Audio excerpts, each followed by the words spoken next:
UTV ನ್ಯೂಸ್ಗೆ ಸ್ವಾಗತ. ನಾನು ಮೊಹಮ್ಮದ್ ಯೂಸುಫ್. ಇವತ್ತು ನಾವು ದರ್ಬಾರ್ ಗ್ರೌಂಡದಲ್ಲಿ ಬಂದಿದ್ದೀವಿ. ಏನಂದ್ರೆ ಈಗ ವಿಜಯಪುರ ನಗರದಲ್ಲಿ ಏನದ 102 ಬಸ್ಗಳು ಬಂದವು. ಅದರ ಒಳಗೆ ಬರೀ 25 ಬಸ್ಗಳು ಬಿಜಾಪುರ ಸಿಟಿನಲ್ಲಿ ಈಗ ಸಿಟಿ ಬಸ್ ಆಗಿ ತಿರುಗಾಡೋರು. ಈಗ ಇದೆಲ್ಲ ನೋಡೋಣ ಏನನ್ನಸ್ತಂದ್ರೆ ಬಿಜಾಪುರದು ಏನ ಭಾಗ್ಯ ಅದು ಬದಲಾವಣೆ ಆಗುವ ಸಂದರ್ಭ ಬಂದೈತಿ. ಆದ್ರೂ ಬಿಜಾಪುರ ನಗರದಲ್ಲಿ ಯಾವ ರೋಡನ್ನು ಕರೆಕ್ಟ್ ಸರಿಯಾಗಿ ಆಗಿಲ್ಲ.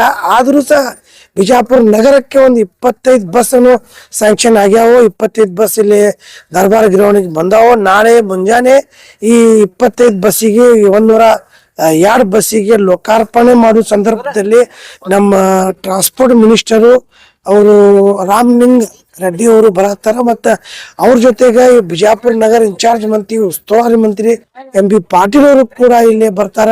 ಅದೇ ನಾಳೆ ಏನದಲ್ಲ ಪ್ರತಿಯೊಂದು ಕ್ಷಣದ ಸುದ್ದಿ ನಾವು ನಿಯರ್ ಆಗಿ ತೋರಿಸ್ತೀವಿ. ನೋಡ್ತಾ ಇರಿ UTV news Bijapur.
Latest news updates के लिए YouTube एक्सप्रेस को सब्सक्राइब कीजिए, साथ में बेल आइकॉन को भी क्लिक कीजिए। साथ ही साथ लाइक, शेयर और कमेंट करना ना भूलिए।